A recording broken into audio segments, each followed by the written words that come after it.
Factory में मैंने नौकरी किया, एक ये फिशरीज फैक्ट्री में, लेकिन जहाँ किया वहाँ पूरा नाम मेरा हो गया। उद्धव ठाकरे से दोबारा मुलाकात हुआ? कभी हाय हेलो भी नहीं हुआ? उसके लिए बहुत बड़ा दिल चाहिए। अभी घर में बैठ के राज चलता है क्या? फेसबुक लाइव से स्टार राज्य चलता है क्या? रियल फील्ड में काम करना पड़ता है। अभी उनको लगता है कि लाडली बहना सुपर हिट हो गई है, तो उनका बट्टा गुल हो जाएगा।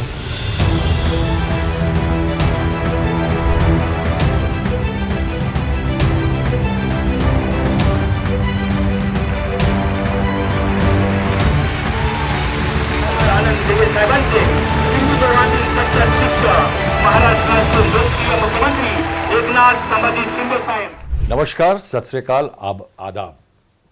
हिम्मत वाले ही बदल पाते हैं दुनिया को, सोचने वाले बैठ के सोचा ही करते हैं। 2014 में जब वड़नगर के स्टेशन पर चाय बेचने वाला प्रधानमंत्री के दफ्तर पहुंचा तो लोगों ने जमहूरियत के नाम पर नई नज़में लिखी। मगर कई बार ऐसा होता है कि मेले में भी ऐसे ही बदलाव कमल की तरह खिला करते हैं। 2022 में महाराष्ट्र में कुछ ऐसा ही हुआ। ठाणे के एक छोटे से मोहल्ले में, जो एक समय पे गांव था, वहां का एक लड़का घर की माली हालत को सुधारने के लिए स्कूल, एक झींगा यानी प्रॉन फैक्ट्री में नौकरी और एक रिक्शा चलाने का काम करता है।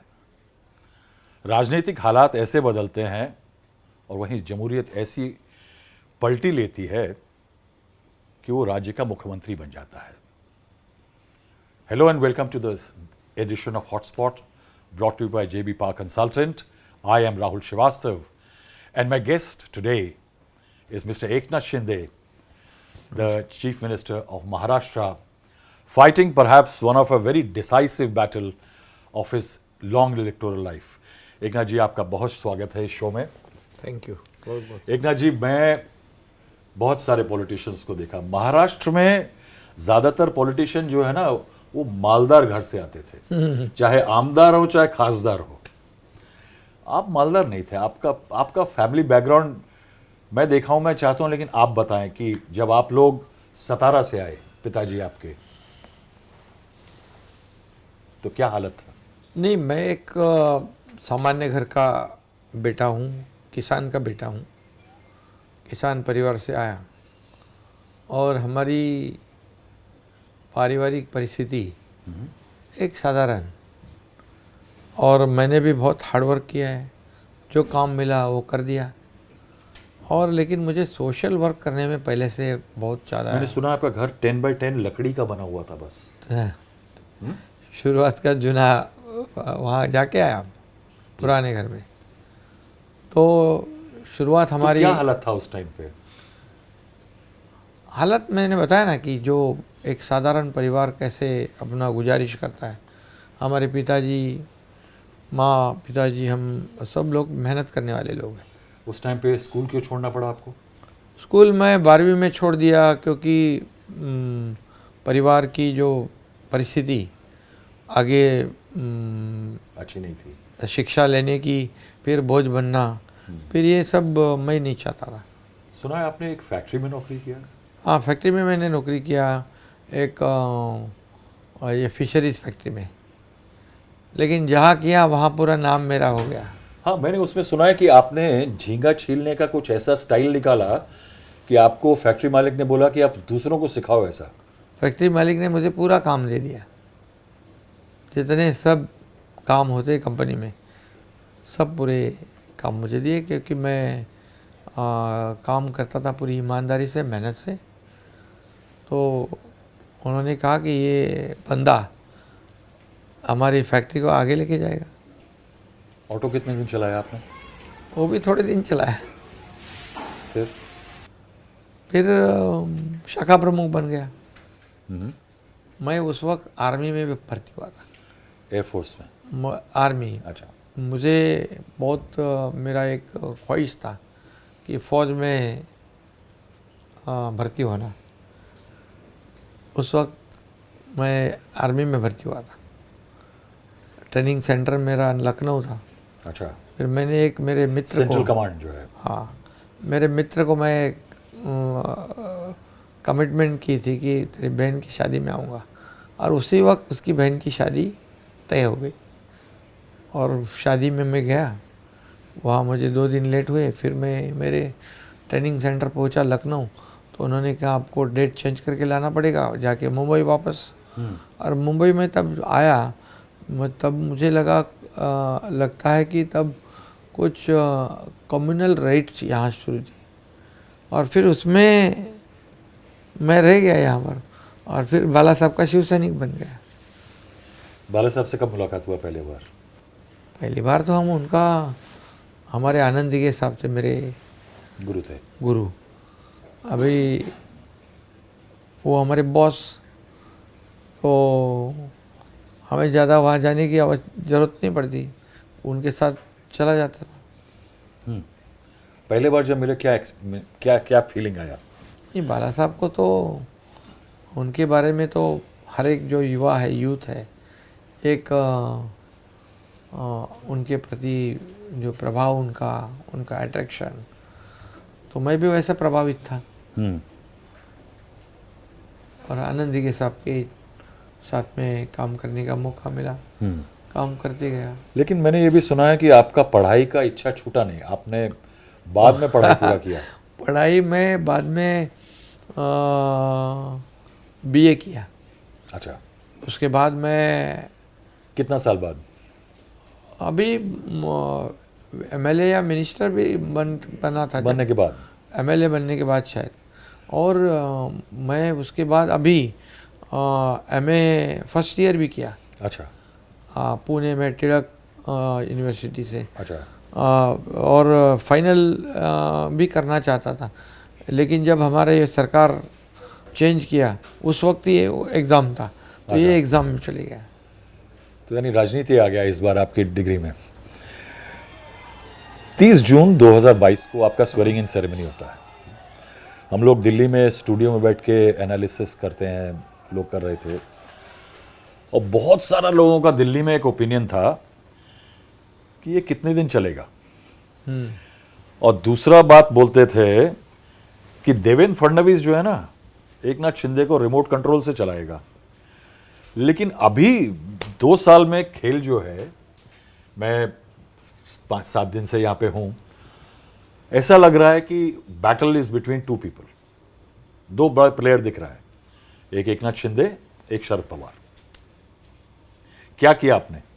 मैंने मेहनत की, इतनी मेहनत की, दिन रात मेहनत मैंने की। जैसे सरकार बनी, मोदी जी के आशीर्वाद मिले, अमित भाई भी एकदम पूरी ताकत से पीछे खड़ी थे, हमारे यूनियन होम मिनिस्टर। और हर काम जो है स्टेट का, डेवलपमेंट का, हमारा कभी रुकता नहीं। हर काम को वो प्राथमिकता देते, और उनको भी मेहनत करने वाला अच्छा लगता है, ईमानदारी से मेहनत करे।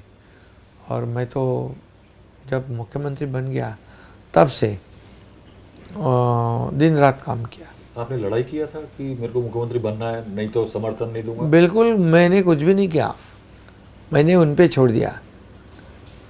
उन्होंने मुझे ये मौका दिया, और मौके का फायदा। पहले इच्छा था सीएम बनने का? नहीं, तभी तो मुझे उद्धव जी ने कहा था ना, उससे पहले तो मुझे ऐसा, मैं कोई अपेक्षा से काम नहीं करता हूँ, मुझे ये मिले फिर मैं इसलिए मैं काम करूँ। ऐसा अपेक्षा से जब काम करता है, जब एक लालच होती है एक कोई पद पाने की, और वो नहीं मिला, तो फिर वो बंदा डिमोरलाइज होता है। इसलिए मैं काम करते गया, क्या मिलेगा इसलिए नहीं, मेरे हाथ से अच्छा काम हो, जनता का भला हो, ये सोचते गया मैं। और अभी यहाँ पर मेरी सबसे अहम बात जो है कि मैं कार्यकर्ता के रूप में ही काम करते गया। सीएम एक बार बनने के बाद फिर प्रोटोकॉल आता है, सब कुछ आता है, उसको मैंने थोड़ा सा, कार्यकर्ता दूर हो जाता है। हाँ, कार्यकर्ता दूर होता है, तो मैंने समझा कि मैं अभी भी कॉमन मैन हूँ। तो जब कॉमन मैन समझता हूँ, तो कॉमन मैन और मेरे बीच का फासला बढ़ता नहीं। शिंदे साहब, रात के 2 बज रहे हैं, इसलिए मैं जल्दी जल्दी आपसे सवाल पूछूंगा। हमने बहुत बार सुना है, आपके कारण बताए आपने, इतना लॉयल शिव सैनिक, कैसे शिवसेना छोड़ा? शिवसेना कहाँ छोड़ा है? हम तो बाला साहब ठाकरे जी की शिवसेना आगे बढ़ा रहे हैं। शिवसेना हमारे पास है, धनुष बाण हमारे पास है। इलेक्शन कमीशन ने हमको बाकायदा वो दिया है और सिंबल दिया है। सुप्रीम कोर्ट ने भी उस पर मोहर लगाई है। और हम लोकशाही में मेजोरिटी को इम्पोर्टेंस है ना, हमारे पास मेजोरिटी है। क्यों ऐसा पीरियड आया कि आपको उद्धव जी से दूर होना पड़ा? क्योंकि बाला साहब ठाकरे जी की जो विचारधारा है उसे तोड़ मरोड़ने का काम हुआ। किस तरह से? जैसे बाला साहब ठाकरे जी कहते थे कांग्रेस, मेरी कांग्रेस नहीं होने दूंगा, कांग्रेस होगी तो मेरी दुकान। एंटी कांग्रेस थे वो एंटी कांग्रेस थे, तो वो कांग्रेस के साथ गठबंधन हुआ। क्योंकि हम लड़े थे शिवसेना बीजेपी गठबंधन में, लोग आम जनता भी चाहती थी, मैंडेट भी उन्होंने शिवसेना बीजेपी को दिया था। लोग चाहते थे कि शिवसेना बीजेपी की सरकार बने, लेकिन एक कुर्सी के सत्ता के लालच में उन्होंने ये कर दिया। और उसके बाद फिर शिवसेना के जो भूमिका है, शिवसेना की जो आइडियोलॉजी है, वो संभालना मुश्किल हो गया। और बाला साहब ठाकरे जी को हमारे हिंदू हृदय सम्राट कहते थे। हिंदू हृदय सम्राट भी बोलने में हिचकिचाने लगे। ऐसा लगा आपको? ऐसा लगा क्या, मैं तो साथ में था ना। और फिर हमारे शिवसैनिकों का काम ना होना, उनको तकलीफ होना, उनके चुनाव क्षेत्र में फंड्स का प्रॉब्लम होना, ये सब जो है, ये देखने के बाद हमारे जो एमएलएज है, विधायक है, वो चिंतित हो गए। हम क्या लड़ेंगे, कौन सी आइडियोलॉजी हमारी, हम लोगों के सामने क्या लेकर जाएंगे, क्या कहेंगे उनको। और अगर काम नहीं होगा, लोग क्यों चुनाव में वोट करते हैं। आपका कितना पुराना नाता था ठाकरे परिवार से, जब 2022 से पहले? मेरा तो 70s, जैसे मैं 18-20 साल का था तभी से मैं शिवसैनिक बन गया, तभी से मेरा नाता था। 30-35 साल। बुरा लगा था आपको? अभी जरूर, ये तो मस्ट हैव फेल्ट सैड। लेकिन क्या करें, जब पार्टी खत्म हो जाएगी, शिवसेना ही नहीं बचेगी, धनुष बाण नहीं बचेगा, तो फिर हम क्या करेंगे क्या। तो हमने निर्णय लिया है। मैं भी मंत्री था, मेरे साथ और 6-7 मंत्री थे। उन्होंने जो देखो, कोई भी ऐसा रूलिंग पार्टी छोड़कर जाता नहीं जाता। पार्टी सत्ता की ओर आते लोग, हम सत्ता को छोड़ दिया, सत्ता को त्याग दिया। आगे क्या होगा पता नहीं था हमें। लेकिन प्रॉमिस नहीं हुआ था बीजेपी का? कोई प्रॉमिस नहीं, कुछ नहीं हमारा। मैंने बहुत बार उद्धव जी को कहा कि आप फिर से बीजेपी के साथ गठबंधन करो, फिर से जुड़ जाओ। कौन किसने क्या गलती किया, कौन किसने किसको सबक सिखाया, वो छोड़ो। लेकिन उनको 5 साल पूरा निकालना था। वो कहते हैं कि बीजेपी ने प्रॉमिस किया था उनको सीएम बनाएंगे, ऐसा प्रॉमिस हुआ था 2019 में? मैंने तो सुना भी नहीं, अच्छा, देखा भी नहीं। लेकिन हाँ कि मैं जब सरकार चेंज हुआ तब मैंने मोदी जी से और अमित भाई से मेरा वो अधिकार नहीं, लेकिन मैंने पूछा उनको, तो उन्होंने कहा कि अगर नीतीश कुमार जैसे जिसकी सीटें कम है उनको हम सीएम बना सकते, तो ये तो आप लोग तो हमारे 25 साल के मित्र हैं, बाला साहब ठाकरे जी के ज़माने से मित्र हैं, तो हम क्यों नहीं देंगे। हमारी वैसी कोई आपका पहला सीक्रेट मीटिंग किससे हुआ था? देवेंद्र भाई से कि अमित शाह जी से? नहीं, अभी वो तो सब सीक्रेट बताया। सीक्रेट बताते नहीं। ये बताइए कि ये जो सीएम पोस्ट आपने नहीं मांगा, तो शिवसेना का जो परिवारवाद का आरोप लगता है, उसके तहत भी काफी सारे ऑब्जेक्शंस थे कि फैमिली पूरा रन बिजनेस हो रहा है। अभी भी इनफैक्ट आदित्य ठाकरे ने कमेंट दिया कि पार्टी छोड़ के जब जा रहे थे एक नाथ जी, तब उनको बोला, मेरे पिताजी ने चाबी दी रोते रोते पार्टी की कि तुम छोड़ के मत जाओ। यानी थोड़ा भावुक टाइप का स्टेटमेंट था। ऐसा कुछ अबे हुआ? देखो, ये तो मुझे मालूम और उद्धव जी को मालूम है? हम दोनों को ही पता है ना। वो कह रहे हैं कि उनको डर था कि एकनाथ शिंदे जी को कि मेरे लोग जेल चले जाएंगे, इसलिए। देखिए, डर एक अलग चीज़ होती है। मैं तो निडर हूँ, मैं तो कार्यकर्ता हूँ बाला साहब ठाकरे जी का। मैं कभी डरता नहीं, ना डरा। जब आइडियोलॉजी को ही मार पड़ रही है, सावरकर जी का सदन में अपमान हो रहा है, हम कुछ नहीं कर सकते। सावरकर जी का एक बार अपमान हुआ तो मणिशंकर अय्यर को बाला साहब ठाकरे जी ने जूते मारे थे, मतलब उनके आंदोलन में। जी जी। तो ये सब कैसे सहन होगा? हमारे शिव सैनिक जेल में जा रहे थे, हम देख रहे थे, मुख्यमंत्री हमारे। इसलिए वो सब ये जो लेकिन आपके लिए बड़ा मुश्किल काम है। अभी आपने कहा कि आप वर्कर की तरह पार्टी चला रहे हैं, तो क्या आप कल श्रीकांत शिंदे को भी लड़के आना पड़ेगा ऊपर पार्टी का बॉस बनने के लिए, कि ऑटोमेटिकली बनेगा? बिल्कुल नहीं। मैंने कहा है, खुद उसे ने बोला है कि राजा का बेटा राजा नहीं बनेगा, मेहनत करेगा वो आगे बढ़ेगा। उसको मंत्री क्यों नहीं बनने दिया आपने? सभी 7 सांसद मेरे पास आए थे, हाँ, बहुत पॉपुलर उसको मंत्री बनाने के लिए। लेकिन उसने भी खुद कहा, और मेरा भी विचार था, उसने भी कहा कि सीनियर एमपी को हम मंत्री बनाएंगे, क्योंकि हमारी पार्टी कार्यकर्ताओं की पार्टी है। जो काम पार्टी में करेगा, अच्छा काम करेगा, वो आगे बढ़ेगा। तो ये मालिक और नौकर वाली पार्टी नहीं है, पहले थी मालिक और नौकर।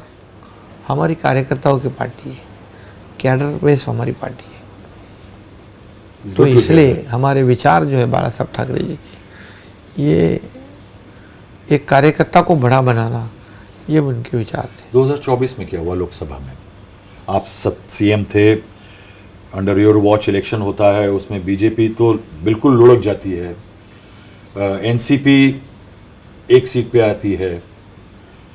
नहीं, ये वो तो मैंने कहा, एक कॉम्बिनेशन बनता है मुस्लिम, मराठा, दलित आपके खिलाफ। नहीं, एक्चुअली उस चुनाव को हम देखेंगे तो चुनाव में बहुत सारे फेक नैरेटिव को फैलाया गया। संविधान बदलने की बात की, आरक्षण रद्द होने करने की बात की, मुसलमानों को डराया, क्रिश्चियनों को डराया, दलितों को डराया, आदिवासियों को डराया, और डरा के ऐसा होगा, मोदी जी आएंगे तो ये सब बदलेगा, सब कुछ इतना संविधान बदलेगा। तो लोगों को ऐसा लगा कि 400 पार का नारा जो है वो संविधान बदलने के लिए है क्या, और इसमें हम कम पड़ गए। हमें नहीं मालूम था। काउंटर क्यों नहीं कर पाए? काउंटर किया, लेकिन उन्होंने इतने डीपली उसका लोगों के दिमाग में कैंपेन किया, तो समय तो कम था, लेकिन अब नहीं वैसा। अभी उन मुद्दों को करेक्ट करने के लिए आपके पास क्या क्या हिट मुद्दे हैं इस चुनाव में? नहीं, अभी देखिए, हमारा तो डेवलपमेंट, हमारा ये कल्याणकारी योजना, और इसमें हम अभी ये चुनाव नहीं है, ये संविधान बदलने वाला, ये आरक्षण रद्द करने वाला चुनाव थोड़ी है, ये स्टेट के अधिकार नहीं होते। तो अभी लोगों को पता चला है कि हमने तो वोट दे दिए, लेकिन जब वोट जिसको वोट दिए वो डट कर पीछे खड़ा रहना चाहिए। सुना है आपने डेवलपमेंट वर्क के लिए एमएलएस को भी काफ़ी फंडिंग किया, जिससे कि एमएलएस अपने एरिया में खर्च करेंगे तो उनका डेवलपमेंट वर्क से उनका जुड़ा होगा और लोगों को राहत मिलेगी। आज हमारे एमएलएस को पैसे नहीं मिलते थे, फंड्स नहीं मिलते थे, हमने कई योजनाएं कर ली। उनके चुनाव क्षेत्र में जितने भी प्रॉब्लम थे, पानी के हो, किसान के हो, जो वहाँ के रोजगार के हो, कई जो स्कीम्स है वो स्कीम्स हमने शुरू कर दी, और उनके चुनाव क्षेत्र में जितने भी ज़्यादा काम है वो काम हमने कर दिए। तो लोगों के लिए अभी जैसे 2.5 साल में उनको चंद रुपए मिले थे, और हमारे 2-2.25 साल में काफ़ी पैसे। थोड़ा ये भी फर्क पड़ रहा है क्या शिंदे साहब की, पहले जब एमवी की गवर्नमेंट थी, सेंटर में मोदी जी की गवर्नमेंट थी, तो उतना कोऑर्डिनेशन नहीं था, अभी आपके आने से कोऑर्डिनेशन इंप्रूव हुआ? बिल्कुल, कोऑर्डिनेशन का गैप था और ईगो था, ईगो आड़े आ रहा था। हम क्यों जाएंगे, हम क्यों मांगेंगे, क्या दिल्ली थोड़ी आके आपको देगी? हमारे स्टेट के लिए अगर पैसे चाहिए, डेवलपमेंट के लिए चाहिए, तो हम जाना चाहिए। अभी हम जाते हैं तो हमें मदद मिलती है। आज इतना बड़ा डेवलपमेंट महाराष्ट्र में रोड पे के एयरपोर्ट के लिए हो रही, मेट्रो के लिए हो रही, वाधवन पोर्ट 76,000 करोड़, ये कितना होता है बड़ा, एक पूरी गेम चेंजर है। ये पूरी इकोसिस्टम चेंज होती है, इकोनॉमी चेंज होती है। आप तो सरकार में थे, आपने देखा होगा, क्या सचमुच ऐसा होता था कि सीएम कहते थे कि मैं क्यों जाऊं पैसा लेने? ऐसा होता था? ऐसा होता था ना। ईगो, राज्यकर्ता जो भी हो, जो भी मुख्यमंत्री हो, अब राज्य के जनता के लिए, राज्य के डेवलपमेंट के लिए पैसे मांगना, ये कौन सी वो भी सेंट्रल गवर्नमेंट से, वो तो लेजिटिमेट है, कोई लीगल लेजिटिमेट है। और कोई ऐसा मतलब हमारा मांगना फ़र्ज़ है। और अच्छे प्रोजेक्ट के लिए जैसे हमें पैसा देते हैं वैसे उनको देते, लेकिन वो ईगो आड़े आते। आपको मिले लोकसभा में 43.55% वोट, एमवीओ को मिले 43.7% वोट, बहुत छोटा डिफरेंस था। आपने एक स्कीम लॉन्च करी जिसके टोटल बेनिफिशरीज 2 करोड़ 2.5। अगर उसका 2 आउट ऑफ 1 यानी 2 में से 1 भी वोट करता है तो 1.25 करोड़ वोटर आपका आता है। बताएंगे उस स्कीम के बारे में? लाडली बहना, मुख्यमंत्री लाडली बहना जो स्कीम है हमने करी, 1,500 रुपये उनको मंथली उनके अकाउंट में जाते, बगैर बिचौलिए एजेंट कोई नहीं, डायरेक्ट डीबीटी खाते में पहुंच जाते। और आज तक हमने 5 इंस्टॉलमेंट उनको दिए और काफ़ी विश्वास सरकार के प्रति उनके दिल में आया है, क्योंकि हमने उनको एक थोड़ा सा सपोर्ट किया है। लाडली बहना योजना तो सुपरहिट हो गई, लेकिन युवाओं के लिए भी हमने मुख्यमंत्री युवा प्रशिक्षण योजना थी, जो स्टाइपेंड वाली इंटर्नशिप वाली, वो भी करी। लखपति बेटी वो भी करी है। किसानों को भी हमने जो किसान सम्मान स्कीम जो है, मोदी जी 6,000 देते हैं, हमारी सरकार 6,000 देती है। 25 लाख इंश्योरेंस भी है आपका, मेडिकल इंश्योरेंस 5 लाख 5 लाख का। हाँ, मोदी जी का आयुष्मान भारत 5 लाख, हमारा महात्मा ज्योतिबा फुले 5 लाख। तो हमारी सरकार ने हर एक परिवार में किसी न किसी तरह से उनको राहत देने का काम किया। थोड़ा सा कहीं ये भी फैक्ट है कि फार्मर्स में जो डिस्ट्रेस था लोकसभा चुनाव में, अनियन ट्रेडर फार्मर्स, उसको थोड़ा मदद करने का कोशिश किया आपने? बिल्कुल किया ना। अभी तो उनका 7.5 HP पंप से जो खेती करते हैं उनका बिजली बिल माफ़ कर दिया हमने। अभी उनका किसानों का लोन जो है उसको वेव भी करने, लेकिन एमवीए तो हर चीज़ में आपसे थोड़ा थोड़ा ज़्यादा करके अनाउंस कर रहा है। वो तो पहले लाडली बहना को विरोध किया उसने, कोर्ट में गए। अभी उनको लगता है कि लाडली बहना सुपर हिट हो गई है तो ये उनका बट्टा गुल हो जाएगा। तो इसलिए अभी हमारी योजनाओं को चुरा कर वो उनके मतलब कॉपी पेस्ट कर रहे हैं। ये पहली बार हुआ है। हमारी योजना बढ़ाकर उन्होंने अनाउंस किया है। आपने और बढ़ा दिया? नहीं, उन्होंने बढ़ा के जो कहते हैं लाडली बहना को आप पैसे कैसे देंगे, पैसे कहाँ से देंगे, ये हमें कहते हैं और उसको विरोध भी किया। अब उनको पता चला कि लाडली बहना सुपरहिट हो गई है तो अभी उन्होंने हमें वो पैसे कहाँ से लाएंगे पूछ रहे। अभी वो योजना जो अनाउंस करे मतलब लोगों को फंसाने की योजना है, वो ये फरेबी योजना है, झूठी योजना है, ये कॉपी पेस्ट है। पॉलिटिकल कमेंटेटर्स कह रहे हैं कि ये इलेक्शन डिसाइड करेगा कि असली सेना कौन है। नॉट जस्ट दैट, उसके अलावा ये भी कि हिंदू वोट का मेन अट्रैक्शन कौन है, क्या आपको लगता है? देखो, लोकसभा में तो काफ़ी प्रूव हुआ है। विधानसभा में अभी मैं बताता हूँ, कोंकण में यूबीटी को एक भी सीट नहीं मिला। कोंकण तो शिवसेना का गढ़ है, वह हमें फ़ायदा हुआ। संभाजी नगर में वो तो शिवसेना का गढ़ है, वहाँ तीसरे नंबर पे गई यूपीटी, थाने में हम गढ़ कायम रखा। तो लोकसभा में लगभग लोगों ने प्रूव किया है, तय किया। अभी विधानसभा में और ज़्यादा पैमाने पे ये शिवसेना की ताकत पता चलेगी सबको। ये जो आप पे आरोप लगाते हैं वो भी खत्म हो जाएंगे, ये उद्धव ठाकरे परिवार? आरोप अभी देखिए, आरोप लगाना तो उनका काम है। पहले दिन से वो आरोप लगा रहे, पहले दिन से कहते सरकार गिरेगी, और सरकार तो गिरी नहीं। बहुत बहुत दिल में था, उनके मन करता था कि गिर जाए, गिर जाए, गिर जाए, गिर जाए। दिन रात सोते उठते जागते सरकार को गालियाँ देते थे, मुझे गालियाँ देते थे। लेकिन वो तो अभी भी दे रहे हैं। जितनी उन्होंने गालियाँ दी तो जनता हमारे साथ जुड़ती गई। मैं खुद खुश नसीब हूँ कि आज कोई भी ज़िले में जाए, कोई भी तहसील में जाए, कोई भी रैली में जाए, लोगों का एक प्यार जो है, प्यार पता चलता है कि वो आर्टिफिशियल नहीं है। क्या आपको लग रहा है that you are working better as a chief minister than Uddhav Thackeray? अभी घर में बैठ के राज चलता है क्या? फेसबुक लाइव से राज्य चलता है क्या? रियल फील्ड में काम करना पड़ता है, लोगों से मिलना पड़ता है। आपको इस हमारे हिंदी में बोलते हैं इसको जोर का झटका धीरे से, आपने मीठा सा जुबान में बहुत बड़ा सच बोल दिया। नहीं, और लोगों को मिलना चाहिए ना।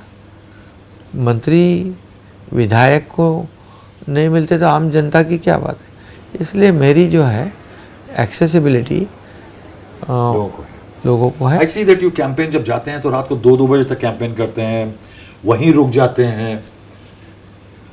ये हार्ड वर्क है ना, वर्कर के पास रहने के लिए, लोगों के पास। अच्छा, आपकी उद्धव ठाकरे से दोबारा मुलाकात हुआ? कभी हाय हेलो भी नहीं हुआ? उसके लिए बहुत बड़ा दिल चाहिए। आप नहीं, यानी असेंबली वगैरह में कहीं पे? असेंबली में तो आते थे, समय में, बैठते थे, लेकिन हेलो नहीं हुआ कभी? हेलो करने के लिए you mean to say that you need to, आपने अपनी तरफ से हेलो किया? नहीं, देखिए अभी रास्ते अलग अलग है। हाँ। हम बाला साहब ठाकरे जी के रास्ते पे चल रहे हैं। अभी बाला साहब ठाकरे जी को नहीं चाहिए, नहीं उनको उनकी आइडियोलॉजी के परे है, वो रास्ते पे वो चल रहे हैं। हमारे रास्ते अलग अलग हैं। एक आपका प्रॉब्लम रिबेल्स का बहुत है, बहुत सारे रिबेल्स खड़े हुए हैं। कहाँ पर? पूरे महाराष्ट्र में चुनाव में काफी सारे रिबेल्स खड़े हुए हैं। नहीं, देखिए चुनाव में तो हर एक को लगता है कि मैं चुनाव लड़ूं और मैं जीतूंगा। लेकिन जब पार्टी हमारी महायुति है जो, तो हम लोग मिलकर हर एक की जो सीट है, जहाँ पर बीजेपी की है, जहाँ पर हमारी शिवसेना की है, जहाँ पर अजीत पवार जी की है, वहाँ पर हम मिलकर ये चुनाव कैसे जीता जाए, इसकी स्ट्रैटेजी हम बना चुके हैं। शरद पवार जी कैसा लड़ाई लड़ रहे हैं? अभी वो भी तो उनकी चुनाव में जैसे लड़ते लड़ रहे। बट यू थिंक दैट 84 के एज पे हैं? वो तो है, पुराना चावल है, हमारे यहाँ बोलते पुराना चावल है। हाँ, मुझे एक सवाल, किस रीजन में सबसे ज़्यादा सीटों की उम्मीद कर रहे हैं आप? देखिए ऐसे तो सब रीजन में महायुति ताकतवर है। कहीं पर हम हैं, कहीं पर बीजेपी है, कहीं पर अजीत दादा है। तो हम तीनों मिलकर हर रीजन में मजबूत है। ये फडणवीस जी के साथ काम करना आसान है? Is a good man to work with? उनको भी यानी बॉस तो नहीं बनते? नहीं।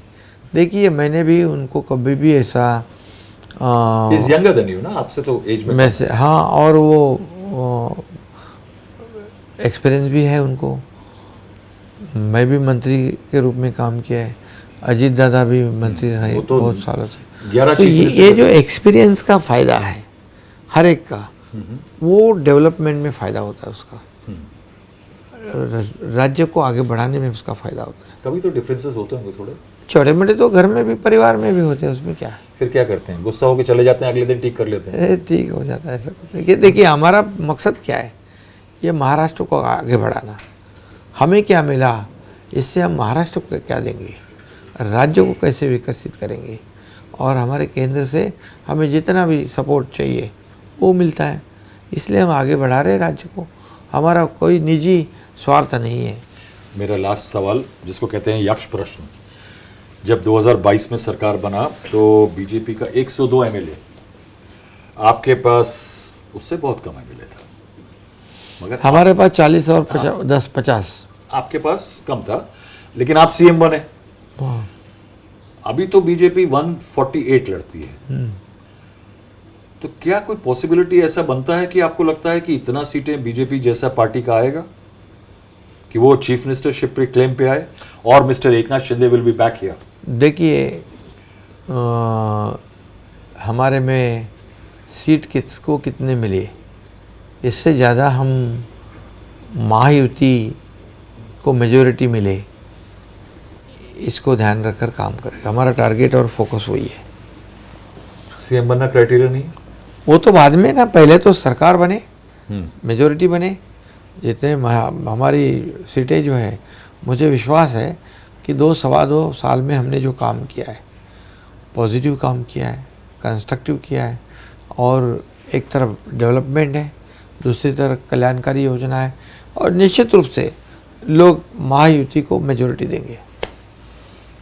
देखिए, चुनाव में जो पब्लिक होती है वो वोट करती है कि किसका चेहरा दिख रहा है ज़्यादा, और महाराष्ट्र के चुनाव में इसमें अगर देखा जाए तो सडनली सिर्फ 2 सालों के अंदर उनको अगर कोई चेहरा दिख रहा है तो इस मिस्टर एकनाथ शिंदे, क्योंकि हर जगह जब इंट्रोड्यूस किया जाता है तो हमारे सीएम एकनाथ शिंदे, सीएम है तो सीएम है ना, तो डिक्लेयर नहीं किया है, लेकिन नाम तो आप ही का चलता है। तो हम we wish you luck, we hope that you do very well in this election, and we hope also that maybe if you come back to power as chief minister, we'll come back and interview you. Thank you very much for joining Hotspot. बहुत बहुत Thank you very धन्यवाद। much.